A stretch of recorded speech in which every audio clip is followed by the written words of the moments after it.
Why do we exist? How can I serve? How can I make love and action come together? You can actually add a lot of value to the world if you have the tools. Love without action is irrelevant. Why do we exist? Gratitude is the sanest response to existence. Crypto, blockchain, metaverse. Right now the economy is too regulated, too many regulations. Money is one aspect. But abundance means security, stability, love, and action without love is meaningless.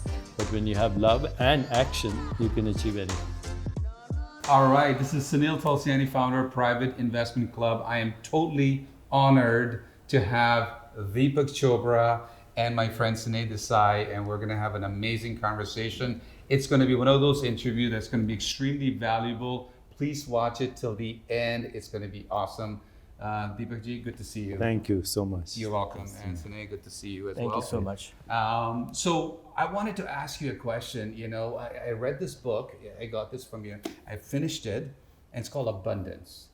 Tell me, what is abundant to you? What is abundance in regards to this book, for example? Abundance is infinite possibilities.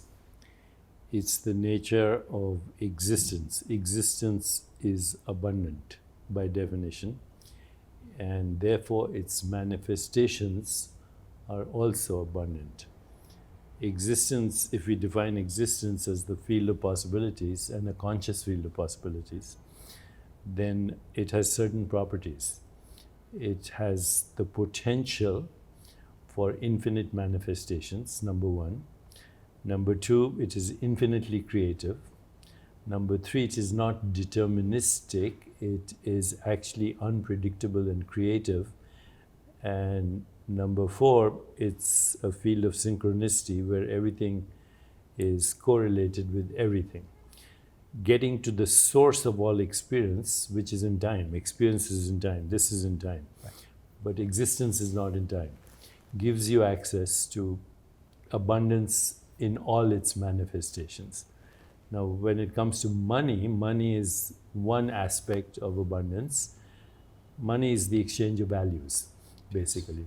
So, you know, if your values are smoking, alcohol, sex, then you can make a lot of money in Las Vegas. Yes. Okay, and that's your ecosystem.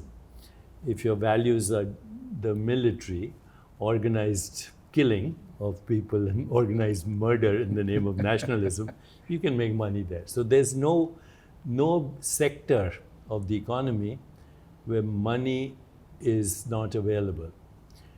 But money is not abundance. In fact, I wrote the book because there's an expression from one of Bob Marley's lyrics: some people are so poor, all they have is money. Money is one aspect, but abundance means security, stability, love, belongingness, creativity, insight, intuition, higher consciousness, transcendence, and even the loss of the fear of death. Because if existence is timeless, then even the concept of time is a human construct for a limited experience. Now, if you go to our Eastern wisdom traditions, you know, the physical domain is only one domain. So when the human body is described, first most obvious layer is called Anna Maya Kosha. Anna means food, Maya, full of, in this case, full of food, derived from food. The second layer is Prana Maya Kosha, the energetic body. The third layer is Mano Maya Kosha, which is the emotional body and the body of reason and logic. And then you go beyond that is something called Ananda Maya Kosha, which is limited but conditioned bliss. And then you go even beyond that, you enter the source of infinite abundance. So to access abundance, you don't go out there, you go inward. You know, the interesting part, Sine and I were just talking just before you came. We were talking about, you know, the importance of money. And when I met you maybe 2 months ago, we talked about, and I asked you the question, how important is money? In fact, I'm going to ask you both. How important is money in today's world? If somebody says, because we're in a world of business, and a lot of business owner, entrepreneurship, real estate investors are watching this. How important is money to you? Money is important, but there's a lot of research on this. There's something called happiness equation. And happiness equation is as follows. H is equal to S plus C plus V. So H stands for happiness.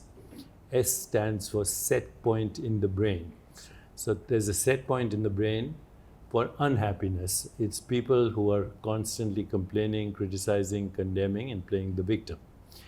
On the other hand, there's a set point in the brain for happiness, which is when you find opportunity in the midst of adversity. Yes. So the people who are happier or wealthier find opportunities when everybody is finding adversity, like COVID, for example.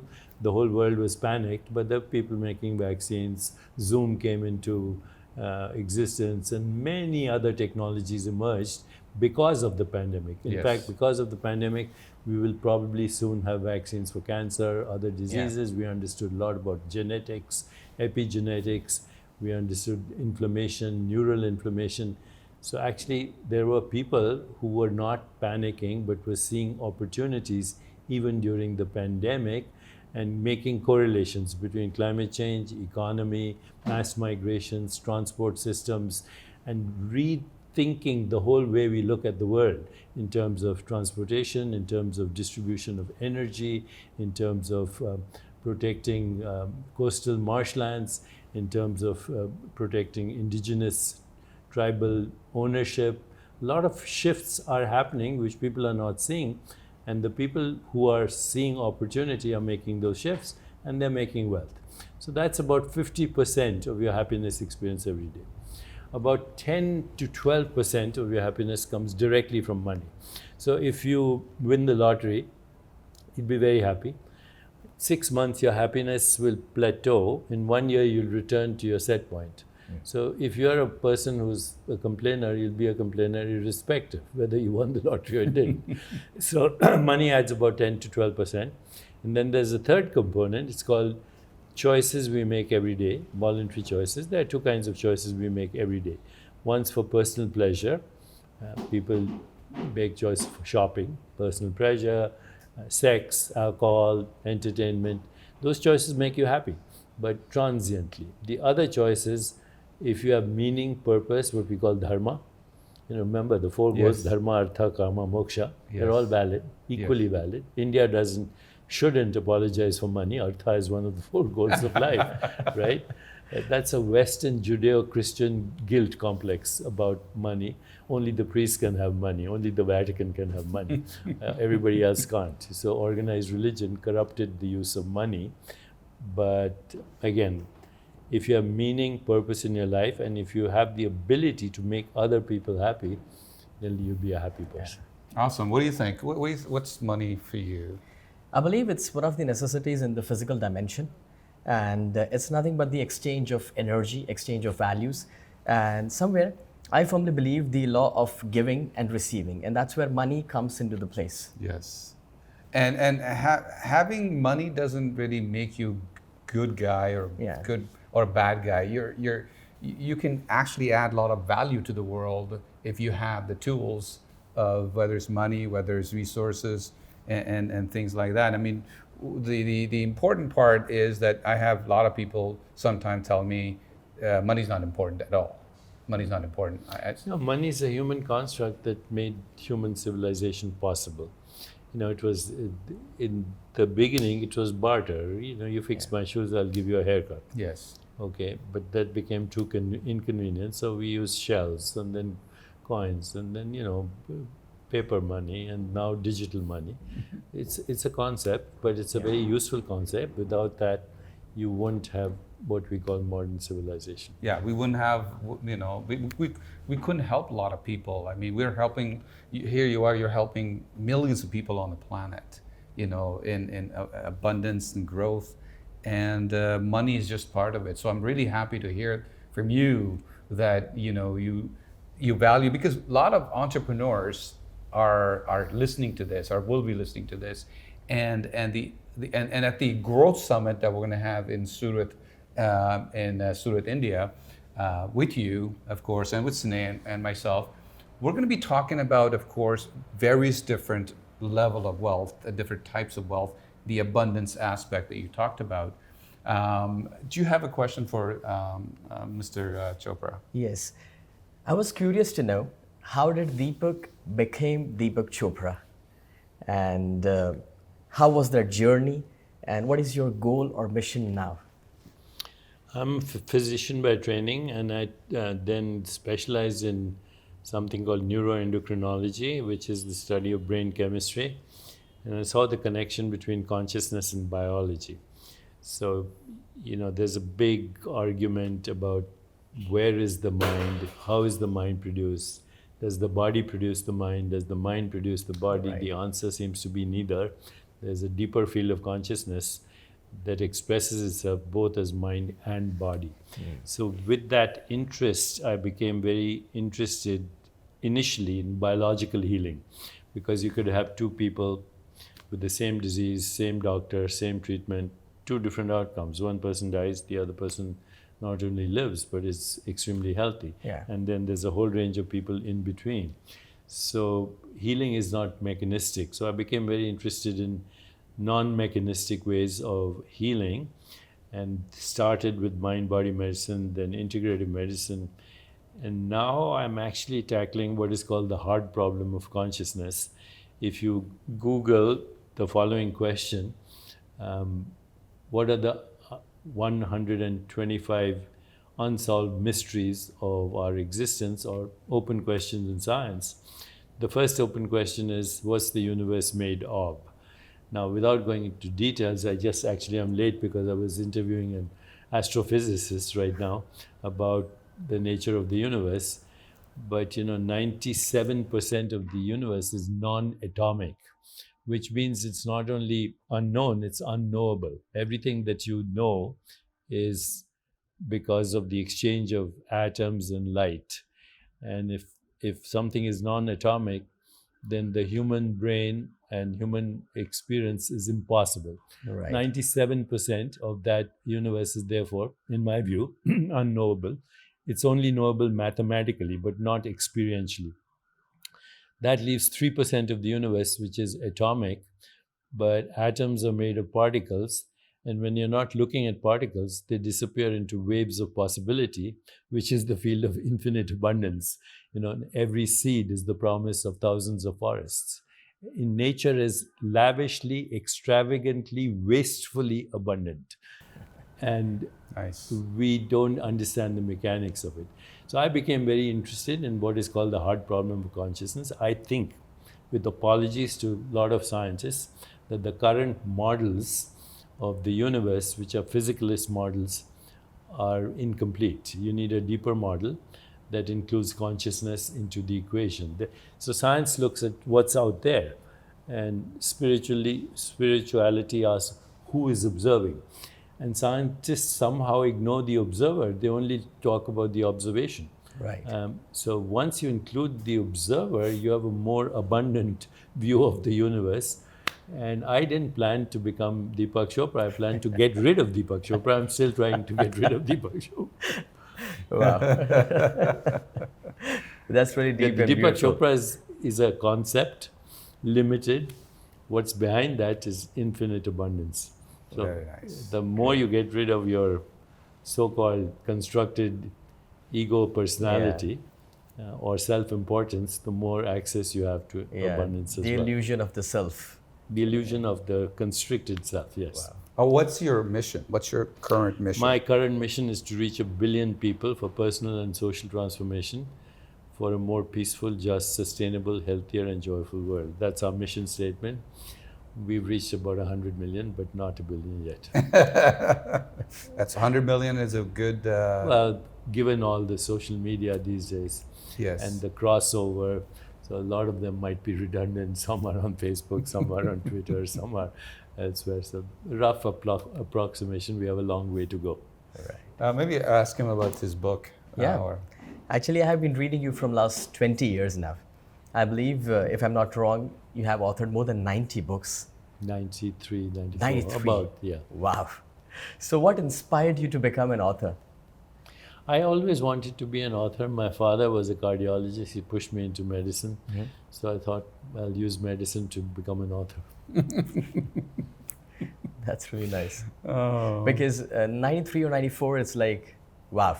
Normally people are not able to write 3 or 4 books. What? I have 3 books due on contract by next year. So my next book is on quantum medicine. Then I have a book on the future of humanity and the future of the world. And then currently I have a book coming out next 3 months called Living in the Light, which is about the Patanjali's 8 limbs of yoga, but contemporarized. And when are they coming out? The Living in the Light is coming out in 3 months. The other 2 are next year. Okay, maybe at our event. Yeah. Maybe at our event in December. I don't know. Maybe. If in December, you might have Living in the Light. Yeah, yes. that would be awesome. Yeah. I wanted to know that people today find so much difficult to find purpose in their life. They're running behind different things. They have different goals. So if somebody wants to find true purpose in their life, what should one do? Ask yourself, if I had all the money in the world and if I had all the time in the world, how would I express my unique talents and who would benefit? That's the question. That is called Dharma. So, Dharma also evolves as we evolve in consciousness. Yes. But everybody, I walk the streets of New York. Every individual I see a walking universe there with a different perspective, like a little hologram of the total universe in motion, right on these streets. And it's fascinating. If you could get inside their head, you would see so much going on. It would boggle your mind because you don't even know what's going on inside yourself. So, Dharma is a very important concept. There's a poem of Rumi I'm trying to remember. He says, I want to sing like birds sing, not worrying who listens or what they think. When you sing like a bird, not worrying who listens or what they think, you have access to your Dharma. Wow. That's amazing. Deepak ji, my question to you is, how important are mentors in life? How do you find a great mentor? We're talking about people who are entrepreneurs. We got talking about people who want to grow in certain areas of their lives. And how important are mentors? How do you find it? And I want to ask you, who are your mentors? So, I think the greatest mentors exist in our collective imagination. And they are archetypes. Archetypes are states of consciousness that capture higher levels of energy, information, and awareness. So in Greek mythology, there are the different gods and goddesses, the divine feminine, the divine feminine. In Indian mythology, there are hundreds of them, right? And so when you look at a Ganesh, for example, that's a higher state of consciousness because every aspect of that Murti is actually representing something. Yeah. The Trishul going beyond the senses, transcendence, the big trunk, strength and discernment, the big head, introspection, the ears, good listener, the belt, harnessing the ego, the stomach, I'll digest all your problems. 1 foot on the ground, 1 foot up there, transcendent, material, and spiritual at the same time. So every god, every goddess is actually a representation of your own higher consciousness. If you study mythology, you'll see that mythology, and by the way, the word myth is related to the word matter, time, meter, measurement, maya, matrika, mata, all one word. It's the womb of creation. We cannot imagine the infinite, because the infinite is formless. So we symbolize it in these archetypes. Those are the best mentors you can have. So my mentors originally were J. Krishnamurti and Maharishi Mahesh Yogi. But right now my mentor is silence. Silence. Because silence is where you go beyond the mind. Yes. I believe, Sunil, you have been sharing about the genius chair. Yes. And Deepak sings, but silence is something. Yes. So I have rituals in the morning that I teach all over the world, and one of the things I do is I wake up at 4 in the morning. I do too. And so I teach like 5 a.m. club type, which is what inspired by Robin Sharma. And Robin and I have gotten to know each other very well. And so from inspired by him, in the morning what I do is I have a genius chair that I claim it as a genius chair, and I sit in that genius chair in the morning. And in there I visualize, I make notes, I journal, and a lot of amazing things that are accessible that are coming to me. It really, really, really works. Like great ideas come to me, and happiness and calmness. A lot of stuff come through me in that genius chair because I claim that to be. But a genius if in chair. the genius chair, you start by asking 4 questions: Who am I? What do I want? What's my purpose? What am I grateful for? Yes. Open the window to abundance. Yes, and I actually write all my gratefulness as well every day in my notes. That's unbelievable. Any more questions for you? Yes, I was thinking that today, post-pandemic, we have seen great depression and inflation rates are very high. People are struggling, facing a lot of problems. So those who are suffering mentally and financially, what would you like to tell them? Mental distress is not a direct result of financial crises. Mental distress is a result of what we call the separate self. You feel lonely, you feel cut off. So the pandemic did interfere with our social interactions, Yes. and people felt lonely, those who are particularly prone to depression. So depression is a very wide spectrum of you might say, different illnesses. So it could be minor sadness, it could be situational depression, which could be due to financial crises. It could be endogenous depression, it could be many other things, bipolar, schizophrenia, all the way to suicide. So our foundation has a program called neveralone.love. You can check it out, www.neveralone.love, where we put people together around those 4 things: acceptance, appreciation, affection, and appreciation. And we've made a very significant dent in reducing depression. In fact, we have an emotional chatbot that's an AI-driven chatbot that has now intervened in 6,000 suicidal ideations and is having 20 million conversations simultaneously. So now we're taking the chatbot and we hope to bring it to the world in Hindi, in Arabic, in Farsi, in Spanish, and some of the Eastern European languages, because people are more comfortable. This is the state of our humanity. Right. They're more comfortable talking to a machine than to a human being. So the machine is saving lives, but then behind the scenes we have counselors. Some people cannot afford counselors, so we created cryptocurrency for that and blockchain, so we can democratize well-being across the world. Now, as far as your second question was about the financial crisis, what goes up goes down, what goes down goes up. So, all you have to do is stay in there and follow your life purpose and ask yourself, how can I serve? How can I make love and action come together? In India, we're very fond of talking about karma and yoga, but love without action is irrelevant, and action without love is meaningless. But when you have love and action, you can achieve anything. Very true. And I believe in India, we have this concept of joint families, but these 3 words, acceptance, appreciation, and affection. And acceptance. Yeah. Attention. Attention. And attention. Yes. Those are the 4 keys. Correct. So if that is missing, I believe the joint family makes no sense. No sense. Yeah.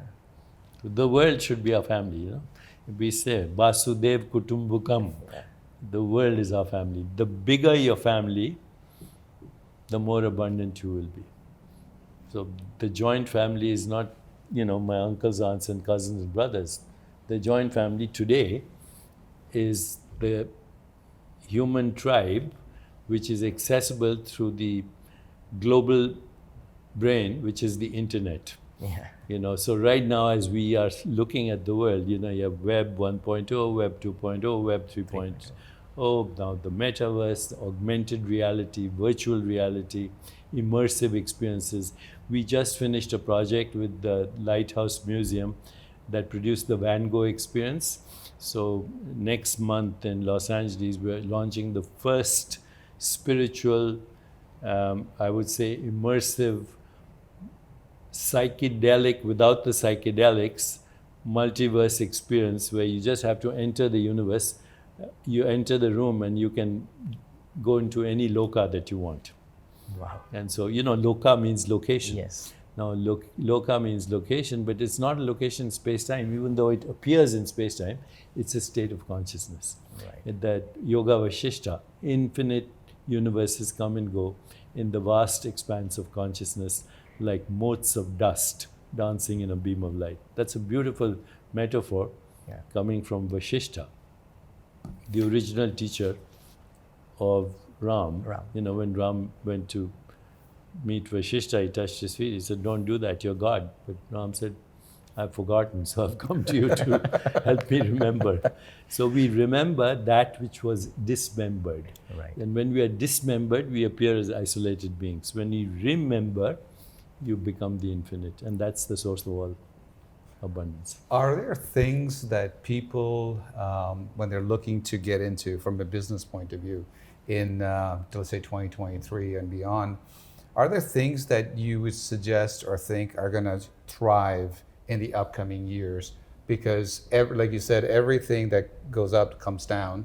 And there are certain things in post-pandemically, there are certain things people can get in that would generate the abundance, the income, things that they want to do. What are if you some look of the at things human evolution for the last 40,000 years, so we hunter-gatherers, Yes, then the age of agriculture, yes, 500 years ago, scientific revolution, the age of industry, 100 years ago, relativity and quantum mechanics, which led to the modern technologies like transistors and everything else that we take for granted, your iPhone and Yes. everything. 70% of the economy is now digital. And 80% will be digital in the next couple of years. So if you're looking to invest, look into digital economies. Pharmaceuticals will be replaced by digiceuticals. Oh, Okay, we are working with digiceuticals at our foundation. So, instead of taking a drug, you can take a certain digiceutical that'll give you a dopamine hit or a serotonin hit or whatever else you want, an opiate hit. So digiceuticals is the future. The other thing that is voice recognition and facial recognition and eye recognition, not for identity, but for looking at health. You will be able to map out immune responses just by taking a 40-second selfie. So we are creating something called a selfie instead of a selfie. You sit in front of a camera and you say, "Hello, my name is such and such. How are you? Good morning." Everything will be measured just by that. Blood pressure, immune system, heart rate variability, inflammation.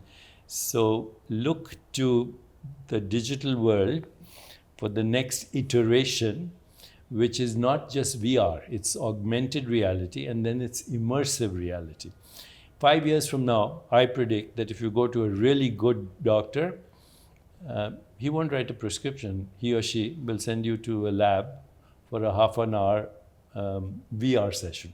And you'll come out detoxed, or your inflammation will go down, or your rhythms will be regulated. As far as economies, notwithstanding crypto winter, crypto is going to be the future. I predict it is because it takes the economy and democratizes it to anyone who's creative. Right now, the economy is too regulated, too many regulations, and governments has their own special interest groups. It's regulated by the military-industrial complex, the agricultural sector, so many sectors. But the human creativity can't be stopped. So, crypto, blockchain, metaverse, multiverse, VR, augmented reality, and every human experience right now can be actually measured. So you can predict who your customers will be through voice recognition, facial tone, and facial recognition, but you will also be able to identify your customers or your clients through artificial intelligence and augmented machine learning. So neuroscience, in fact, I work with right now an Indian entrepreneur he's only 37 because he's become one of the most important people in marketing and entrepreneurship. He can predict through neuroscience, through doing a brainwave test, who your target audience is. So there are endless possibilities emerging for opportunity.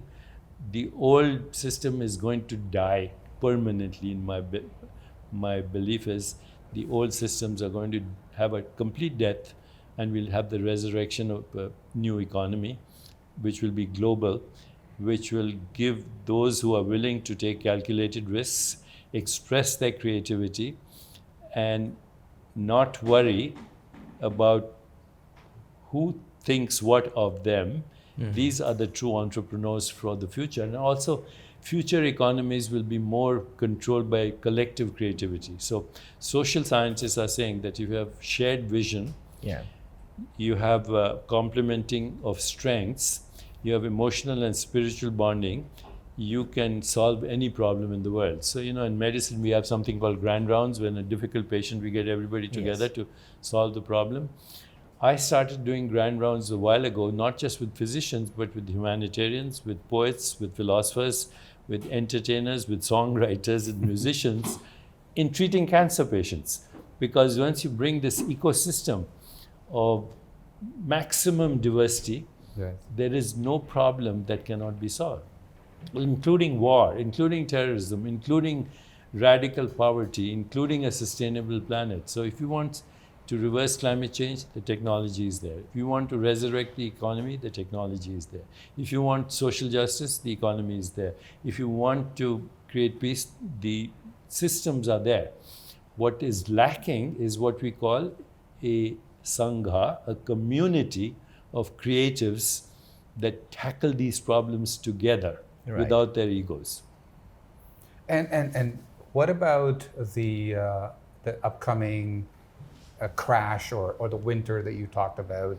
The winter, yesterday crypto was up by an amazing amount. Today it's down. So, this is a merry-go-round. If people who want to stay in there, they just stay in there. They don't even look at the stock market. They buy what they think is a stable long-term product. And a few years later, look at history. The economy has always gone up. It has never actually drastically gone down except for these little winters. But winters followed by what? Spring, right? Right. How long do you think is this winter going to last?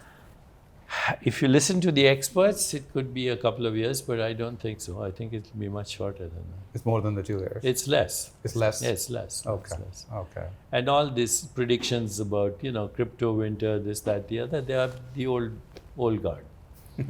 You can't stop young creatives.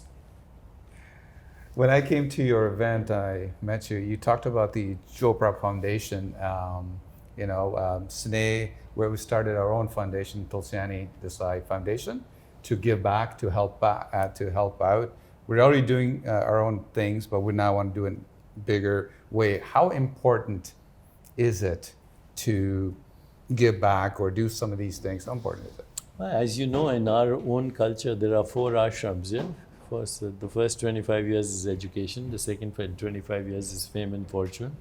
Third is giving back, and fourth is self-realization. Right. It's all mapped out very beautifully. So one of your videos, I heard this, that gratitude is the sanest response to existence. So what do you mean by that? Gratitude has to be temporarily, or it has to be eternal, every moment? That quote was inspired originally by a poem from Rabindranath Tagore, who said, "That I exist is a perpetual surprise." So I started to think about that. Why do we exist? Why do we exist?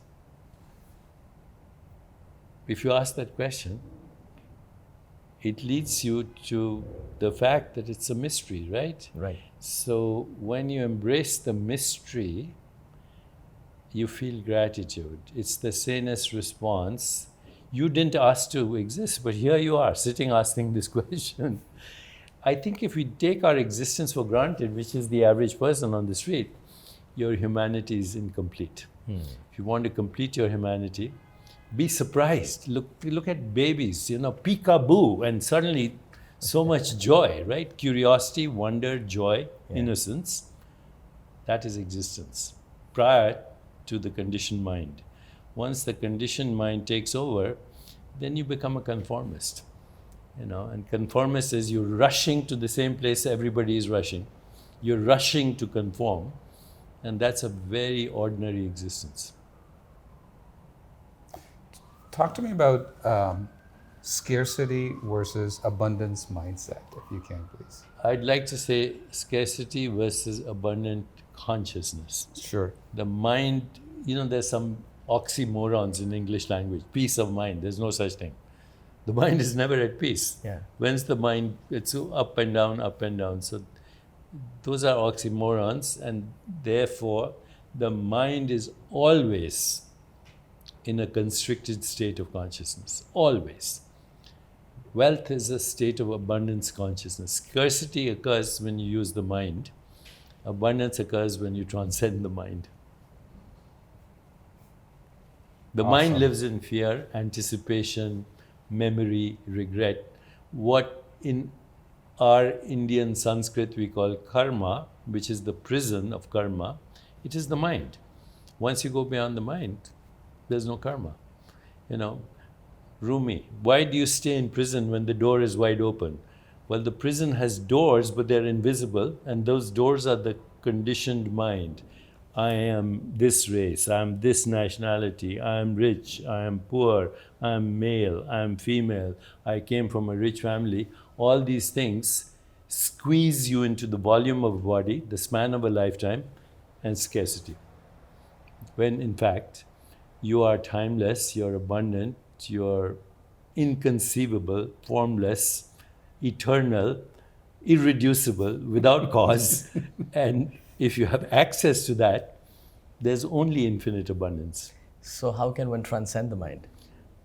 Well, meditation is the only way. Let's get. Only. So, can you walk us through 2 or 3 minutes of meditation right now, please? Let me think of something simple. Sure. Okay? So, close your eyes and think of an experience that was upsetting to you. Could be a conversation, a relationship, or loss of money, loss of a job. Now feel your body. So even as you recall this experience, you'll see there are sensations that are unpleasant in your body. You feel those sensations? Now keep your eyes closed and remember an experience that was extremely joyful. Falling in love, seeing your baby for the first time. Now feel your body again. And there are different sensations. So what your body is the experiences of sensations based on stories of the past. This is called the karmic body or the conceptual body. Your body is a manifestation of the interpretation of past experiences, happy and unhappy. You can't have just one kind of experience. All experiences by contrast. Okay, so try it again. Think of an unpleasant experience, feel your body. Think of a joyful experience, feel your body.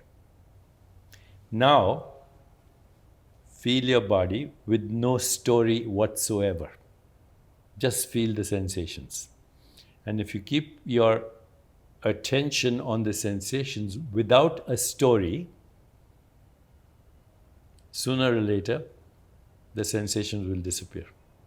All that will be left is the self.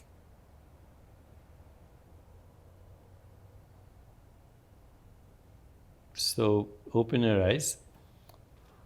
Next time you're feeling any distress, ask yourself, what story am I telling myself? That's all. And then, turn the story to a happy experience, but ultimately no story at all. When what we call karma is just stories that we repeat and recycle. So karma is a bond or a prison that we self-evolve into earlier stages of development of consciousness.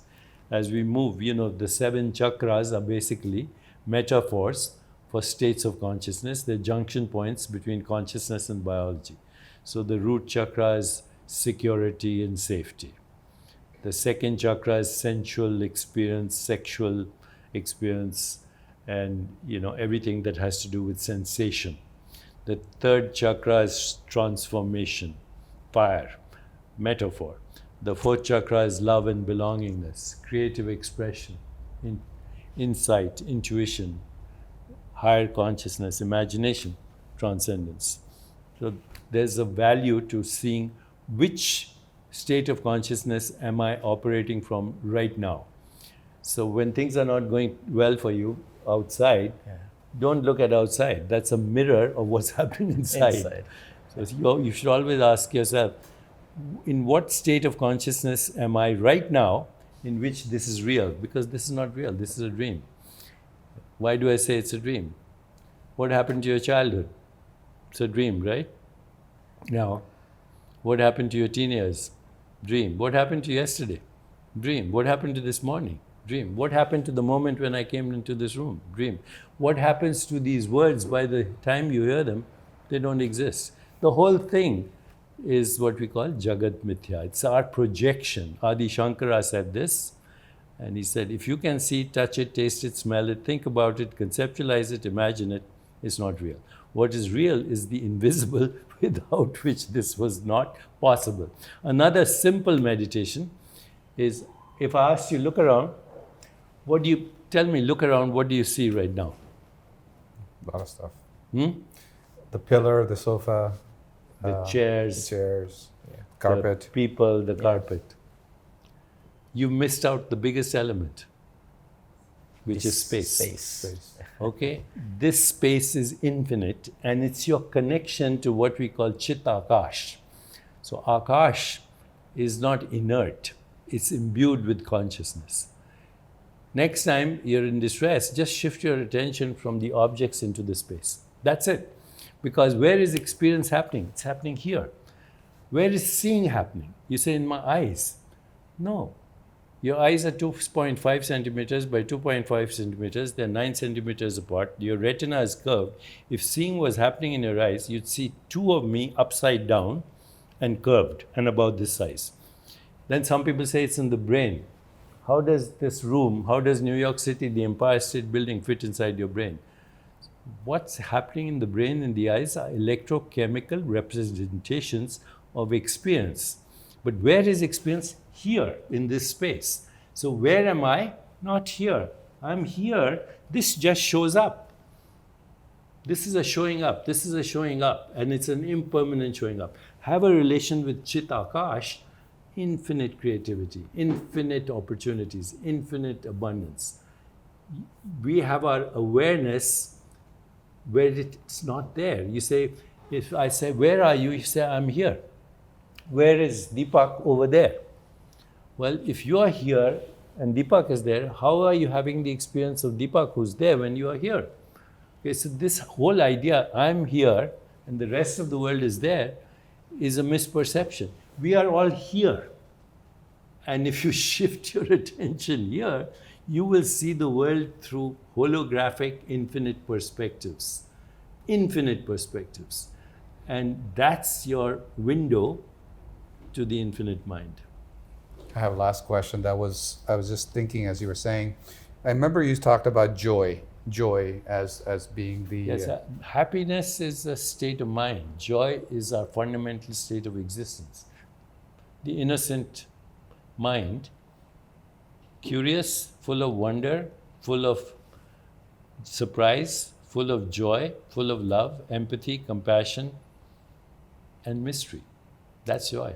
As a lot of adults I deal with, how does one bring joy back or have Go joy? back to your original state.